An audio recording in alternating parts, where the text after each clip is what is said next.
There are dimensions of forensic prophecy that I want to give attention to in this material. As a prophet called into the prophetic office, or one who is on the way heading in the direction of the prophetic office, or perhaps you are operating prophecy at the level of the gift of God upon your life, it is of imperative necessity that you come to the awareness of this fact that forensic prophecy is made possible in the three dimensions that I want to talk about in this material. So your awareness of the dimensions of operations upon which forensic prophecy is enhanced or detailed or ensured will give you a very reasonable clue to operating in this realm called the forensic prophecy realm. All the prophets in scripture can be grouped into these three dimensions of operation when it comes to operation in the forensic prophecy realm. So I want to start. The number one dimension I want to talk about is the imaginary dimension. The imaginary dimension is one sub-realm of the forensic prophecy realm of operation. In this imaginary dimension sub-realm, you predominantly prophesy on the account of information you fed with from your imagination or from the imaginary realm. Here, you are just in the periphery of the forensic prophecy realm. It's just like somebody coming into a football stadium and you are just stepping in by the gate of the stadium. There is that chance that you'll be able to see things into the stadium, people how they are seated. You'll be able to see the pitch where the game is being played. You'll be able to see the decorations. You'll be able to see the colors of things within the stadium, no matter how big it can be, 100,000 capacity or 500,000 capacity. It doesn't matter. But for the fact that you've been able to reach the gate of the stadium, you're able to see things there. And for most of the things you're going to be saying in your narration of the event or activities taking place in the stadium, you're going to be inferring. For instance, you are looking at your team playing in the pitch in the center of a 500,000 capacity stadium, and you're just by the gate of the stadium. You're going to be referring to a jersey number 10 by the name you used to know that plays with that jersey, and perhaps because of the body language of the player wearing the jersey number 10. But when it comes to picking clearly who this person wearing jersey number 10 is, it's going to be difficult for you because you are a distant. Only that because you are close by, you're able to view things that are within that reach. So in the imaginary realm, predominantly, you are left with a lot of work as a prophet, kind of thinking or work that leads to perception and appreciation of things, images, pass by video clips, pass by in the realm of the spirit. You manage to look into them, you browse through and come up with something and then give a prophecy, and it could be accurate at that realm. That doesn't mean that you are in the center of the forensic prophecy thing. You are at the periphery. This realm is a sub-realm that I call or refer to as the imaginary sub-realm of forensic prophecy. It's a dimension of operation. There are prophets that manage to reach this realm, and this is where they pitch their entire ministry, and they're doing well prophetically. Several, often even professional prophets, engage this imaginary sub-realm of forensic prophecy to prophesy, as seen with Habakkuk in chapter 2 when he said, I will stand upon my watch and see where the Lord will come from and see what I will answer when he talks. The prophet Micaiah, that was called upon by Jehoshaphat and Ahab for prophecy during the time they intended going out for a battle. Micaiah said, well, as surely as I live, what God says is what I'll tell him. He started out his prophecy from this imaginary sub-realm of the forensic prophecy thing, and he got it accurate, where he launched into to give out the prophecy that detailed Ahab's death ordeal. Jesus prophesied this way when he talked about the resurrection of Lazarus. He spoke with his disciples. Our friend Lazarus is asleep. Let's go that we may wake him. He was imagining how that the mad Lazarus had come back to life. That was exactly what Jesus did there. The second dimension of forensic prophecy realm is called the faith realm. This realm, which I refer to as the faith realm of forensic prophecy, is a deeper depth when we compared with the imaginary realm. Here, you as a prophet or one who prophesies is rooted or grounded with the gift of faith as well as with the fruit of the spirit called faith before you're talking about becoming a prophet or exercising the gift of prophecy. So the principal factor here is the engagement of faith to prophesy with intention to be forensic as you do, so that the same way you exercise faith to command healing or command the miraculous to take place, and this comes to be, is the same way you exercise faith here to prophesy. Assuming the stadium is a forensic prophecy realm, you are somewhere between the gate and the position in front where you can see the replay happening. You will notice that faith has come upon you, and you can feel the fact that there is this strange thing that has come upon you. At that time,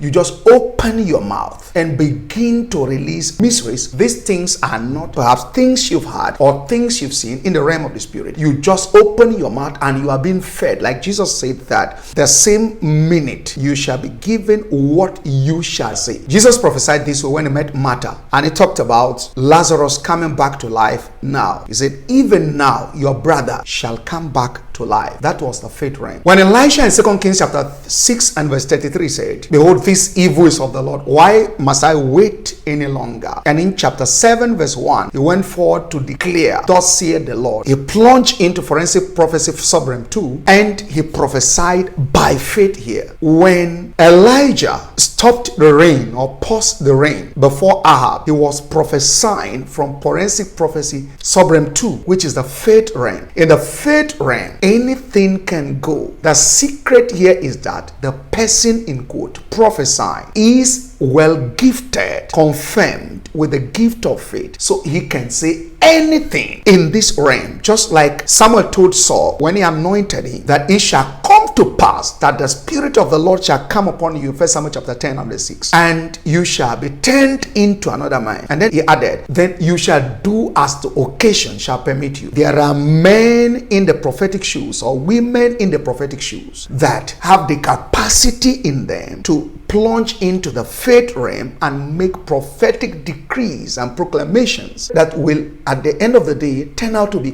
100% accurate because of the realm from which they are operating. This realm, however, is not a hearing realm or a seeing realm. It's not even a feeling realm. No, it's a faith realm. Everything here is entirely based on faith. But for the fact that you are operating in the prophetic office, so you have the gift of prophecy and you are good with the gift of faith, you can go ahead and use this to give forensic prophecy. To use this, if you are double-minded, you're going to fail and the prophecies are going to be inaccurate at the end of the day. But if you have been able to defeat the battle of wavering or doubting yourself when you talk on behalf of God, you'll be able to go. This is akin to kingly prophets in most cases. They operate in this dimension of the prophetic more than any other person. The last sub-realm, which is a dimension of the forensic prophecy realm, is the community realm. This is the highest level of the dimensions accessible to man to operate in as it concerns forensic prophecy. I call it the community realm. Here, you are not prophesying based on the engagement of your imagination. You are not prophesying based on faith. No, you are prophesying based on your prophetic DNA encoded. That's the secret here. There are prophets that have the prophetic DNA in them. This is mostly akin to chosen prophets. They have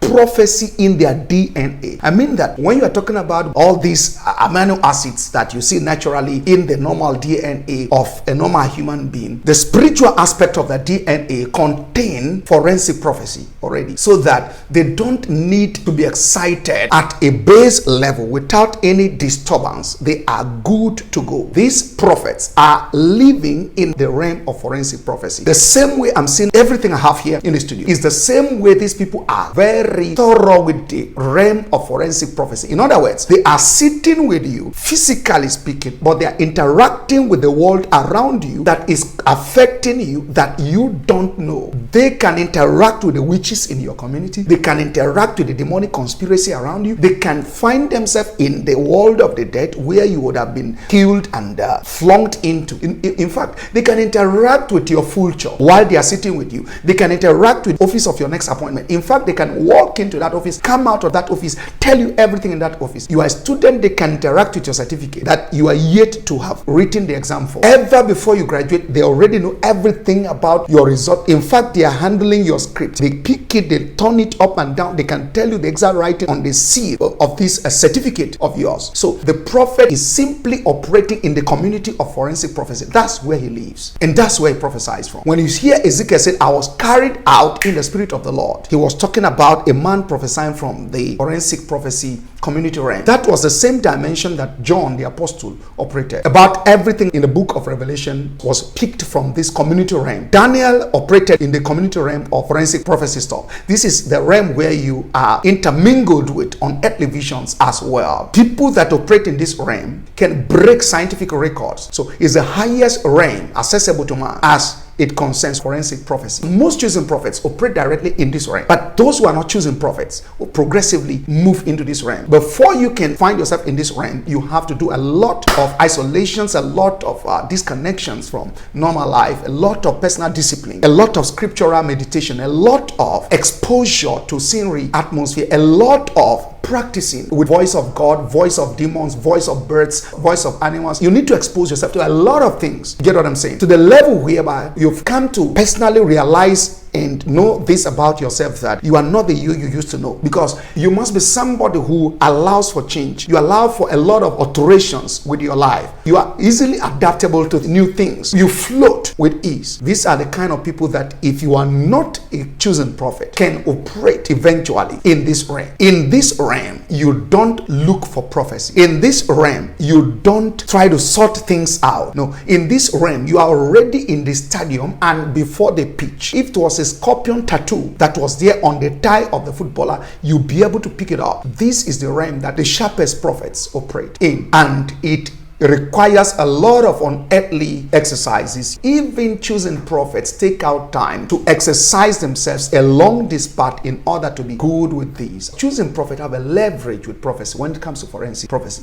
Naturally, they are better. But beyond this, you need to work on yourself, even as a chosen prophet, if you must remain there. Because somebody who is not a chosen prophet, who exercises with some of the details that are related to forensic prophecy, will come to beat you. So these are about the 3 dimensions of forensic prophecy. The first is the imaginary dimension, the second is the faith dimension, and the third is the community dimension. Make sure you find yourself in the community dimension. That's where the real thing called forensic prophecy works any day, anytime, without stress. It doesn't mean that if you're operating in the community dimension, you cannot make use of the first 2. It means that you are simply in the highest level of the forensic prophecy thing. The word community tells you everything that you need to know. So go study community and then come back to forensic prophecy community. If you are going to operate in this community, you must be very careful with all it takes to be a responsible citizen in a community. That way, you will flow with forensic prophecy like it has never happened in any generation. In fact, God is in the business of raising prophets that are going to soon the world in these latter days.